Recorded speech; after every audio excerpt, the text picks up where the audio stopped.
커밍아웃이란 말이 있습니다. 이 말은 어려움을 감수하면서도 자신의 정체성을 밝히는 그 행동을 뜻합니다. 이 커밍아웃이라는 말은 여성들이 이 자신을 드러내는 것이 쉽지 않았던 시대에 숨겨왔던 자신의 삶을 공개하면서 다른 사람들에게 자신을 드러냈던 커밍아웃 오브 더 클로짓, 벽장 속에서 나오다 라는 말에서 유래되었다고 합니다. 최근에 국민일보 기사입니다. 기사 내용을 읽겠습니다. 요즘 유행하는 말 가운데 커밍아웃이라는 말이 있다. 크리스천과 커밍아웃이 결합돼 크리스천임을 공적으로 드러내는 행동이라는 뜻이다. 요즘 같은 반교회적 상황 속에서 크리스천임을 드러내는 행동을 할 수 있다는 것이 감사한 한편, 커밍아웃이라고 할 만큼 자신이 크리스천임을 드러내는 것이 용기 있는 행동으로 인식돼야 하는 것이 씁쓸하다. 여기서 한 가지 물어봐야 할 것이 있다. 왜 크리스천이 세상에서 자신의 정체성을 드러내는 것을 어려워하게 됐을까? 단순히 크리스천으로서의 정체성을 드러내는 것으로 인해 세상에서 고난과 핍박을 받기 때문이라는 이유는 타당하지 않다. 요한복음 9장에 보면 예수님이 실로암에서 맹인을 고치신 일로 유대인들에게 핍박당하고 있음을 보게 된다. 심지어 유대인들은 예수를 그리스도라 시인하는 이들을 출교하기로 결심했고, 요한복음 9장 28절에 보면 그들이 욕하여 이르되 너는 그의 제자이나 우리는 모세의 제자다 라는 구절이 나온다. 예수님의 제자로 산다는 것은 2000년 전이나 지금이나 세상으로부터 욕을 먹는 일인 듯하다. 그러니 우리가 세상으로부터 욕을 먹거나 핍박당하는 것은 전혀 새로울 것이 없다. 중요한 것은 욕먹는 것을 자랑스러워하느냐 부끄러워하느냐의 차이가 있을 뿐이다. 커밍아웃은 크리스천의 정체성을 드러내는 것이 자랑스럽고 그럴 만한 이유가 있을 때 어떤 핍박과 손해를 감수하면서도 자연스럽게 나타나는 현상이다. 그렇다면 이제 오늘 저와 여러분 어떠십니까? 커밍아웃 하고 계십니까? 교회에서는 할렐루야 하나님을 찬양하지만 세상 속에서는 숨어 계시지 않습니까? 안 믿는 사람인 것처럼 일주일 쭉 살다가 주일에만 믿는 사람으로 교회에 나오시지 않습니까? 아니면 그리스도인이라고 하지만 내가 그리스도인이라는 사실이 오히려 세상 사람들로 하여금 교회에 대한 부정적 이미지를 주고 계시지는 않습니까? 오늘 말씀을 보면 우리가 쉽게 말하고 듣는 이 그리스도인이라는 용어의 유래, 그 처음 시작에 대해서 말합니다. 오늘 말씀 26절입니다. 주보 있습니다. 그를 만나 안디옥으로 데려왔다. 두 사람은 1년 동안 줄곧 거기에 머물면서 교회에서 모임을 가지고 많은 사람을 가르쳤다. 제자들은 안디옥에서 처음으로 그리스도인이라고 불렸다. 안디옥 교회 성도들을 보고 세상 사람들이 말했다는 겁니다. 저들은 그리스도인이다. 그리스도인. 이 그리스도인이라는 말은 헬라어 크리스티아누스에서 나온 말로 그리스도를 따르는, 그리스도를 추종하는 사람이라는 의미입니다. 아니 그러면 이 안디옥 교회는 어떤 교회길래, 그리고 이 안디옥 교회 성도들은 어떤 삶을 살았길래 세상 사람들로 하여금 처음으로 그리스도인이라고 불리게 됐을까? 오늘 말씀 19절 20절입니다. 함께 읽겠습니다. 시작. 사도들과 유대에 있는 시도들이 이방 사람들도 하나님의 말씀을 받아들였다는 소식을 들었다. 그런데 그들 19절 가운데는 20절입니다. 디프로스 사람과 구레네 사람 몇이 있었는데 그들은 안디옥에 이르러서 그리스 사람들에게도 말을 하여 주 예수를 전하였다. 우리가 사도행전 말씀을 쭉 살펴보면서 봤습니다. 예수님께서 하늘로 승천하시기 전에 마지막으로 하신 말씀, 예루살렘, 유대, 사마리아 땅끝을 넘어서 복음을 전하라. 하는 이 말씀이 어떻게 이루어지기 시작했습니까? 19절 앞에 보면 스데반에게 가해진 박해 때문이었습니다. 박해로 인하여 예루살렘 안에만 머물러 있던 복음이 예루살렘을 넘어 온 세상으로 뻗어가기 시작합니다. 이게 무슨 말이냐? 스데반 집사의 순교를 시작으로 교회와 성도들을 향한 박해가 심해지니까 성도들은 믿음을 지키기 위해서 뿔뿔이 흩어지게 되고, 빌립이 그때 사마리아로 갔던 것처럼 또 다른 누군가는 오늘 말씀에 나오는 페니키아, 또 지중해의 섬인 키프로스, 그리고 로마의 3대 대도시 중 하나인 안디옥으로 흩어져 가게 됐습니다.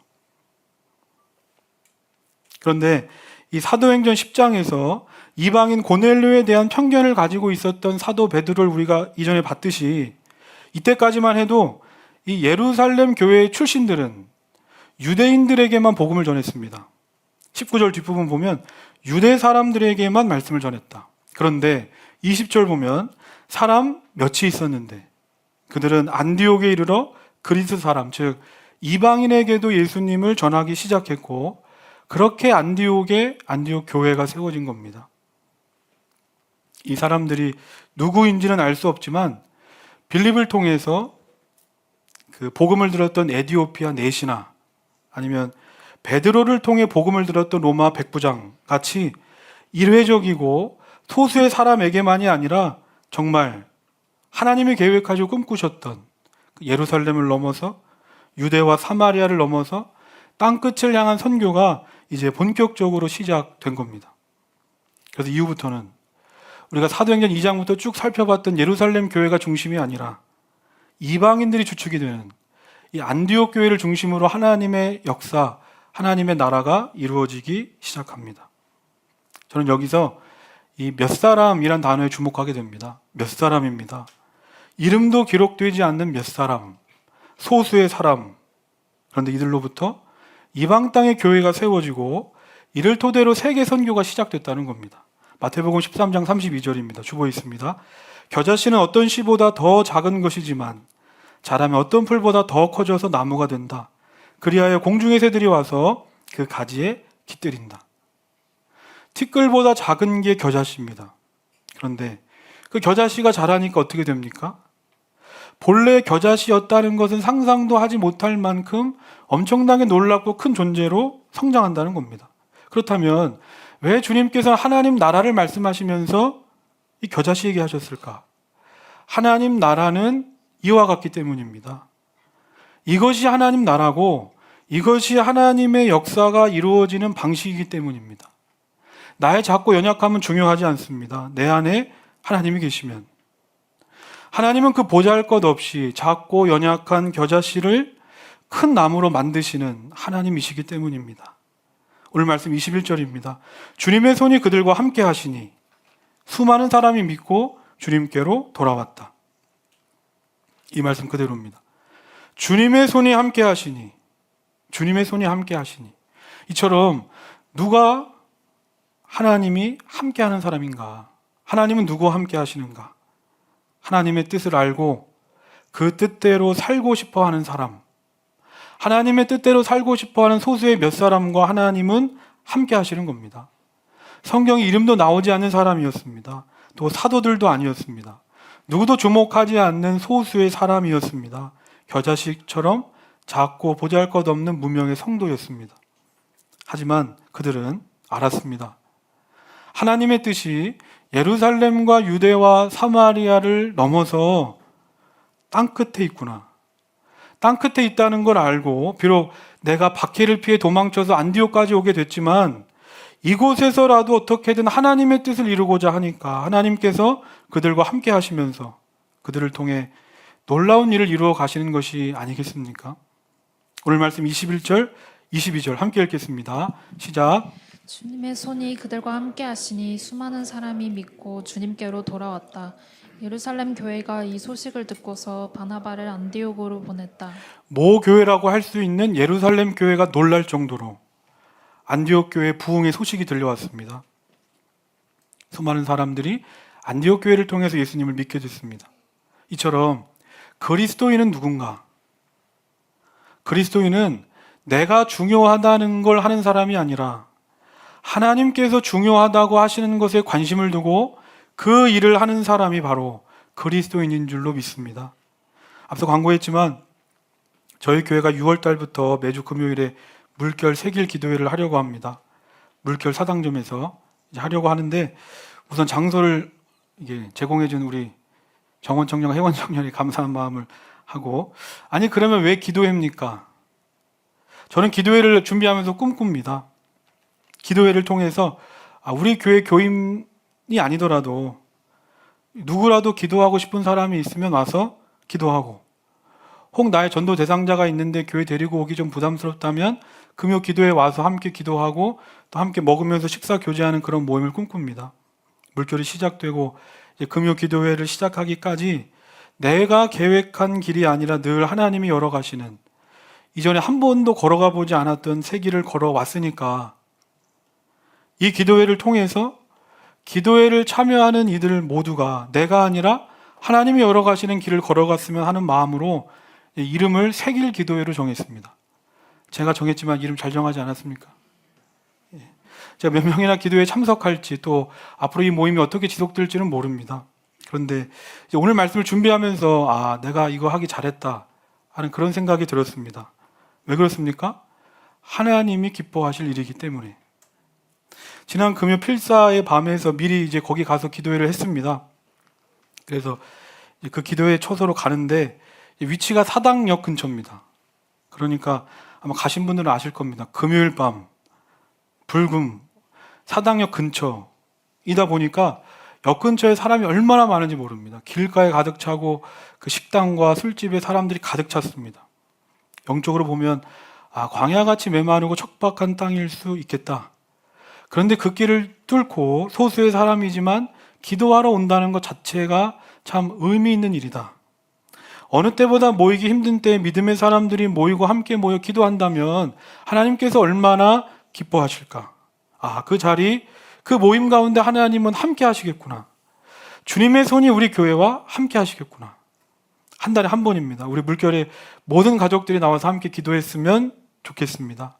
하나님이 우리와 함께 하시는 것, 그것이 우리 그리스도인들에게 있어서 가장 큰 무기이기 때문입니다. 하나님의 도우심이 필요하거든, 또 하나님께 쓰임받기를 원하거든, 하나님의 마음이 향하고 하나님의 시선이 향하는 곳에 내 마음을, 내 시선을 두시기를 바랍니다. 하나님이 기뻐하시는 일을 꿈꾸시길 바랍니다. 그때 하나님의 손이 우리의 가정과 우리 학교와 우리 일터 가운데 함께 하실 줄로 믿습니다.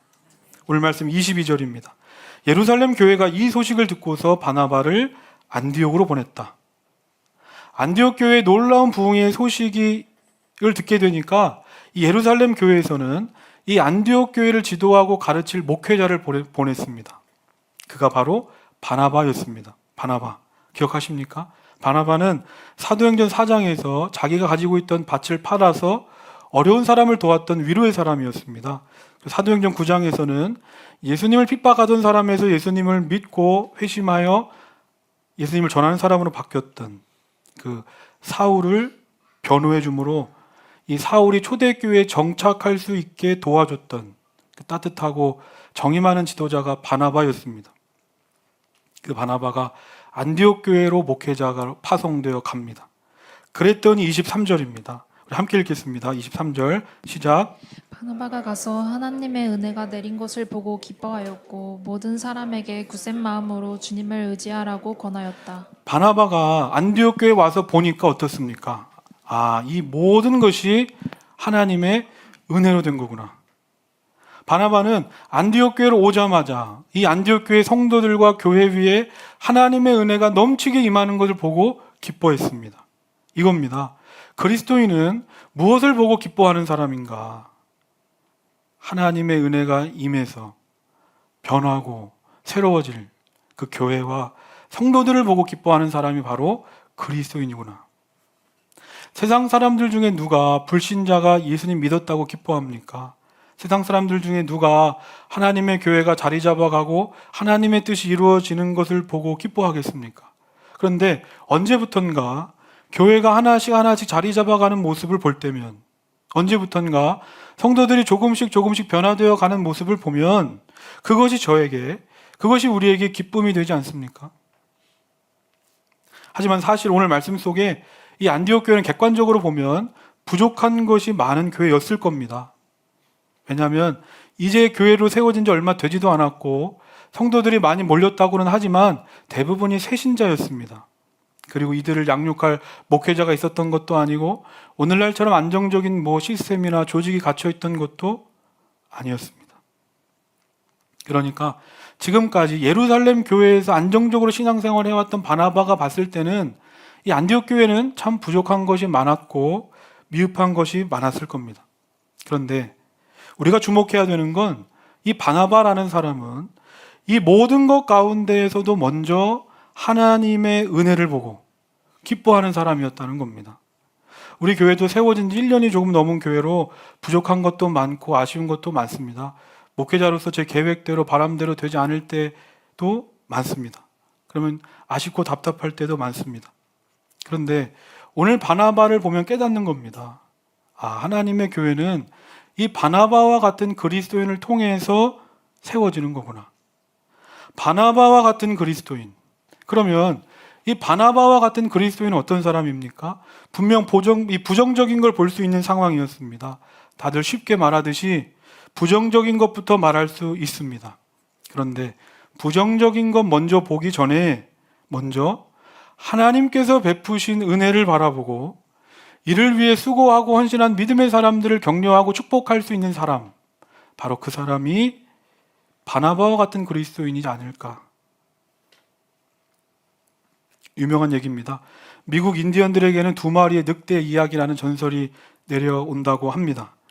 어느 할아버지가 그 전설을 손주들에게 말합니다. 얘야, 우리 마음속에는 2마리의 늑대가 살고 있어. 이 2마리, 검은 늑대, 흰 늑대. 이 2마리는 항상 뒤엉켜 싸우고 있단다. 검은 늑대는 악이야. 화, 질투, 슬픔, 후회, 탐욕, 오만, 자기연민, 죄책감, 억울함, 열등감, 거짓말, 헛된 자존심, 우월함, 자아란다. 흰 늑대는 선함이야. 기쁨, 평화, 사랑, 희망, 평온, 친절, 자비, 공감, 너그러움, 진실, 연민, 믿음이야. 이 2마리 늑대가 늘 내 마음속에서 뒤엉켜 네 마음을 차지하려고 싸우고 있어. 그러면 이 검은 늑대와 흰 늑대 중에 누가 이길 것 같냐? 이 질문 앞에 이 손주는 고민합니다. 할아버지, 도대체 어떤 늑대가 이기는 겁니까? 이제부터 네가 먹이를 많이 주는 늑대가 이길 거야. 그렇다면 오늘 나의 마음속에는 어떤 늑대가 이기고 있습니까? 부정적이고 비판적이고 걱정하고 염려하는 검은 늑대입니까? 아니면 긍정적이고 도전하고 행동하고 성실한 흰 늑대입니까? 교회를 포함해서 사회에서, 직장에서, 학교에서 생활하다가 보면 그곳이 어디든지 내 마음에 안 들고 왜 이것밖에 안 되나? 왜 이렇게 할까? 아쉽고 부족한 점이 보이기 마련입니다. 그런데 그때 2가지 반응이 있습니다. 그저 내 눈에 보이는 대로 부정적인 것만 보고 나쁜 것만 말하는 사람이 있는가 하면 누가 봐도 부정적이고 좋지 못한 상황과 환경임에도 불구하고 그 속에서 하나님의 일하심을 기대하며 긍정적인 살리는 말을 하는 사람이 있다는 겁니다. 어려운 상황이지만 힘내서 한번 해봅시다. 하나님께서 우리와 함께 하신 조금만 더 기운 내봅시다. 어려운 중에도 참 수고 많으셨습니다. 당신을 통해 우리가 여기까지 올 수 있었습니다. 이런 말을 하는 사람이 진정 그리스도인이지 않겠습니까? 이런 사람이 있는 공동체는 희망이 있지 않겠습니까? 인간적인 눈으로 봤을 때 그것이 크든지 작든지 가능성이 있든지 없든지는 그렇게 중요하지 않습니다. 언제까지 우리가 그런 것들 때문에 검은 늑대가 되고 흰 늑대로 살겠습니까? 정말 중요한 건 그곳 그 사람이 지금 하나님의 뜻을 위해 살고 있는가? 진정 하나님을 기쁘시게 하는 일을 하고 있는가? 그거면 되는 겁니다. 왜냐하면 하나님은 하나님의 뜻을 위해서 하나님을 기쁘시게 하는 그 그리스도인들과 함께 하시는 하나님이시기 때문입니다. 이어서 오늘 말씀 24절, 25절 함께 읽겠습니다. 시작. 바나바는 착한 사람이요 성령과 믿음이 충만한 사람이었다. 그래서 많은 사람이 주님께로 나아왔다. 바나바는 사울을 찾으려고 다소로 가서 착하고 성령과 믿음이 충만한 사람 바나바가 안디옥 교회로 온 이후에 더 많은 사람들이 주님께로 나아오기 시작했습니다. 만약에 우리 교회 이 말씀처럼 새 가족들이 몰려온다면 얼마나 좋겠습니까? 아마 바나바도 그랬을 겁니다. 그런데 바나바의 마음속에 동시에 이런 생각이 드는 겁니다. 너무나도 좋지만 나 혼자서 이 많은 사람들을 제대로 가르치고 양육할 수 없겠다. 지금 나와 이 부흥하는 교회를 함께 섬길 동역자가 필요하다. 그래서 바나바가 누구를 찾아갑니까? 예수님을 핍박하던 자에서 회심해서 예수님을 전하는 자로 바뀐 사울을 찾아 헬라어를 할 줄 아는 사람, 헬라 문화에 익숙한 사람, 또 당대 최고의 학파로 불리는 가말리엘 학파에서 공부한 사람, 그러니까 구약 말씀에 능통한 사람, 이방인들을 상대로 선교하기에 아주 가장 적합한 목회자 사울에게 찾아갔습니다. 그렇게 사울과 바나바가 안디옥에서 공동 목회를 하게 됩니다. 26절입니다. 그를 만나 안디옥으로 데려왔다. 두 사람은 1년 동안 줄곧 거기에 머물면서 교회에서 모임을 가지고 많은 사람을 가르쳤다. 제자들은 안디옥에서 처음으로 그리스도인이라고 불렸다. 이 말씀 그대로 바나바와 사울은 1년 동안 안디옥 교회의 성도들을 말씀으로 양육합니다. 그랬더니 이 안디옥 교회에 놀라운 일이 일어났습니다. 어떤 일이 일어났는가? 갑자기 교회가 이전보다 더 크게 성장하고 부흥했는가? 그게 아닙니다. 이때 안디옥 교회 성도들이 처음으로 그리스도인이라고 불리기 시작했다는 겁니다. 지금까지 세상 사람들은 예루살렘 교회와 예루살렘 성도들을 보고 그리스도교, 기독교가 아니라 유대교의 한 분파 정도로 생각했습니다. 왜냐하면 실제로 예루살렘 교회 성도들은 예수님을 믿긴 했지만 지금까지 자신들이 믿고 따랐던 그 유대교의 전통에서 벗어나지 못하고 그 틀을 지키면서 예수님을 믿었기 때문입니다. 그런데 이 안디옥 교회 성도들은 다른 겁니다. 그들이 하는 말마다, 그들이 하는 행동마다 그리스도가 보입니다. 그래서 믿는 사람들이 아닙니다. 믿지 않는 사람들이 말하는 겁니다. 아, 저들은 뭔가 다르다. 진짜 예수 그리스도를 따르는 사람인 것 같다. 저들은 그리스도인이구나. 놀라운 일입니다. 우리가 생각했을 때는 당연히 초대교회고 모교회라고 할 수 있는 예루살렘 교회 성도들을 보고 그리스도인이란 말이 처음 나왔을 것 같은데 그게 아니라 이제 막 시작돼서 여러 가지로 미흡하고 부족한 안디옥 교회를 보고 세상 사람들은 그리스도인이란 말을 처음 썼다는 겁니다. 그 이유가 뭡니까? 오늘 말씀을 보면 안디옥 교회는 한 가지에 집중했다는 겁니다. 한 가지. 바울과 바나바를 통해 1년 동안 지속되었던 성경 공부. 하나님의 말씀이었습니다. 우리는 여러 가지 이유로 또 여러 경로를 통해서 예수님을 믿게 됐습니다. 그런데 이런 나를 예수님을 믿는 사람에서 예수님을 내 삶으로 따르는 그리스도인으로 만들고 변화시키는 것은 하나님의 말씀인 줄 믿습니다. 오늘 말씀 속에서 세상 사람들이 자신을 향해서 너는 그리스도인이야 라고 말할 때 이 안디옥 교회 성도들은 어떤 기분이 들었을까? 과거 우리나라의 예수쟁이라는 그 말처럼 누군가는 안디옥 교회 성도들을 조롱하고 무시하는 부정적인 뉘앙스로 말했을지 모르지만 저는 이때의 안디옥 교회 성도들은 아마 스스로 내가 그리스도인이라고 불리는 걸 자랑스럽고 영광스럽게 생각하지 않았을까? 왜냐하면 내가 예수님을 믿는 사람이고 나를 통해 예수님이 드러났기 때문입니다. 그렇다면 오늘 나는 어떻습니까? 세상 사람들 것 말할 것 없이 나랑 가장 가까운 사람들, 가족들이 나를 봤을 때, 동료들이, 친구들이 나를 봤을 때 아, 그리스도인이야 라고 바라봅니까? 내가 정말 그리스도인으로 살기를 원한다면 이 안디옥 교회처럼 하나님의 말씀 앞에 나아가시기를 바랍니다. 하나님의 말씀 속에 나아가야 합니다. 왜냐하면 그 하나님의 말씀 속에 내가 무엇을 위해 살아야 하고 그리고 어떻게 살아가야 하는지 그리스도인으로서의 존재와 정체성에 관한 모든 것들이 다 담겨 있기 때문입니다. 마지막으로 오늘 말씀 28절부터 30절 함께 읽겠습니다. 시작.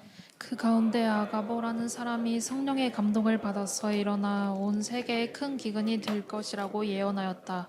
바로 그 기근이 글라우디오 황제 때에 들었다. 그래서 제자들은 각각 자기 형편에 따라 몫을 정하여 유대에 사는 신도들에게 구제금을 보내기로 결정하였다. 그들은 그대로 실행해서 바나바와 사울 편에 그것을 장로들에게 보냈다. 지중해 지역 전체에 큰 흉년이 찾아왔습니다. 그런데 그 중에서도 이 예루살렘 교회가 특히 이 흉년으로 어려움에 빠졌다는 소식을 듣게 되고 그 소식을 들은 이제 막 세워진 안디옥 교회가 자신들의 모교회라고 할 수 있는 예루살렘 교회를 돕는 겁니다. 지중해 전체에 큰 흉년이 찾아왔습니다. 분명 안디옥 교회도 힘들었을 겁니다. 게다가 이 안디옥 교회 성도들은 핍박을 피해 여기까지 도망쳐온 사람들로 자기들도 먹고 살기 급급했을 텐데 누가 누구를 돕습니까? 그리고 자기 동네, 자기 지역, 자기 민족 사람도 아닙니다.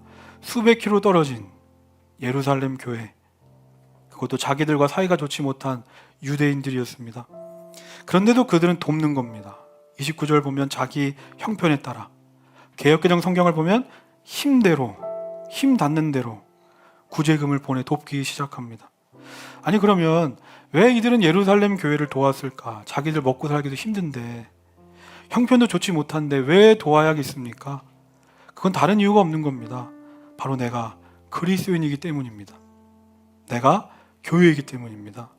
저는 늘 교회를 위해 기도할 때면 이렇게 기도합니다. 하나님, 우리 교회가 생명의 물결로 모이는 교회가 되게 하옵소서. 교회에 모여서 내가 누구인지, 그리고 어떻게 살아가야 하는지 깨닫고 힘을 얻는 겁니다. 그리고 또 기도합니다. 하나님, 우리 교회가 생명의 물결로 모였다면 생명의 물결로 흩어지는 교회가 되기를 원합니다. 내가 하나님께 은혜와 사랑을 받았다면 이제 생명의 물결이 돼서 내 삶의 자리로 흘러가서 하나님의 그 은혜와 사랑을 전하는 삶을 살아야 하지 않겠습니까? 우리 교회는 이제 헌금의 30%를 선교하는 데 쓰고 있습니다. 안디옥 교회처럼 우리 교회도 넉넉히 해서 돕는 게 아닙니다. 우리도 도움을 받고 있는 교회입니다. 이런 우리가 누구를 돕습니까? 그런데 선교하는 겁니다. 왜냐하면 이것이 교회고 이것이 그리스도인이기 때문입니다. 인도의 선교사였던 스탠리 존스의 책입니다. 인도의 길을 걷고 있는 예수를 보면 이런 이야기가 나옵니다. 인도 사람들이 기독교인과 기독교적인 사람을 구별했다는 겁니다. 이게 무슨 말인가 하면, 당시 인도는 영국의 식민지였고 인도의 기독교가 전해질 무렵 기독교인이 된다는 것은 인도 사람들을 학살하거나 억압했던 영국 사람들이 된다는 것과 동일한 의미를 갖고 있었기 때문입니다. 그러니까 이때 기독교인이다 라는 말을 듣는 것은 불쾌한 일이었습니다. 하지만 인도 사람은 기독교적인 사람과 기독교인을 구별했습니다. 기독교적인 사람은 진짜 예수를 닮은 사람을 의미했기 때문에 기독교적인 사람이 된다는 건 그리스도인으로서 아주 명예로운 일이었습니다. 말씀을 정리하면서 그리스도인은 누군가, 그리고 교회는 무엇인가, 나를 위해서 우리끼리만 잘 먹고 잘 살고 우리 교회만을 위한 교회라면 세상 누가 그런 사람들을 보고 그리스도인이라고 말하고 그런 공동체를 보고 누가 교회라고 할 수 있겠습니까? 내가 중요하다고 생각하는 일이 아니라 하나님이 중요하다고 생각하는 일을 하시기를 바랍니다. 그리고 하나님이 기뻐하시는 것을 기뻐하시기를 바랍니다. 내가 아무 이유와 조건 없이 하나님으로부터 놀라운 은혜와 사랑을 받았던 것처럼 나도 이제 내가 받은 은혜와 사랑을 이 세상과 사람들에게 나눕시다. 그때 내가 내 입술로 말하지 않아도 내가 그리스도인임이 드러나는 커밍아웃의 삶을 살아가게 될 줄로 믿습니다.